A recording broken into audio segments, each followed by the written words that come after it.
একসময়ের জনপ্রিয় নায়িকা শাবনূর, যিনি সিনেমা জগতে খুবই আলোড়ন সৃষ্টি করেছেন। ডাকাইয়া সিনেমার নায়িকা শাবনূরের জুড়ি নেই। তার জনপ্রিয় সব সিনেমাগুলোর যেন মন জুড়ানো গানের সম্ভার। এর মধ্যে তুমি মোর জীবনের ভাবনা, তোমাকে চাই শুধু তোমাকে চাই, তোমার নাকেরে ফুল বলে রে, অনেক সাধনার পরে আমি পেলাম তোমার মন, ভালোবাসা থাকে তুমি দূরে, কিছু কিছু মানুষের জীবনে প্রভৃতি গানগুলো ব্যাপক জনপ্রিয়তা পায়। পর্দায় শাবনূরের ঠোঁট চিত্রায়িত এই গানগুলোতে কণ্ঠ দিয়েছেন জনপ্রিয় সঙ্গীতশিল্পী কনক চাপা।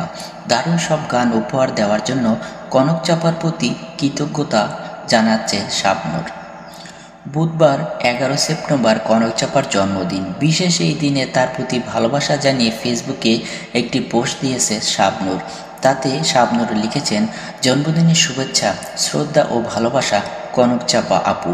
আপনার আমার চলচ্চিত্র ক্যারিয়ারে তোমার বিশাল অবদান রয়েছে। আমি তোমার প্রতি চিরকৃতজ্ঞ। আল্লাহ পাকের কাছে তোমার সুস্থতা ও দীর্ঘায়ু কামনা করছি। ১৯৬৯ সালের ১১ সেপ্টেম্বর জন্ম নেন শিল্পী কনক চাপা। চলচ্চিত্রে আধুনিক গান, নজরুল সঙ্গীত, লোকগীতি প্রায় সব ধরনের গানে সম্মান প্রদর্শনী এই সঙ্গীতশিল্পী ১৯৭৮ সালে সর্বপ্রথম টিভিতে পারফর্ম করেন। একই বছর শিশু শিল্পী হিসেবে নতুন কুড়ি প্রতিযোগিতায় চ্যাম্পিয়ন হন। টানা ৩ বছর জাতীয় শিশু প্রতিযোগিতায় বিজয়ী হন এই শিল্পী। প্রায় ৪০ বছর ধরে সঙ্গীতাঙ্গনে সমান তালে কাজ করে যাওয়া এই গায়িকা এখন পর্যন্ত চলচ্চিত্রে ৩,০০০-এরও বেশি গান কণ্ঠে দিয়েছেন কনক চাপা।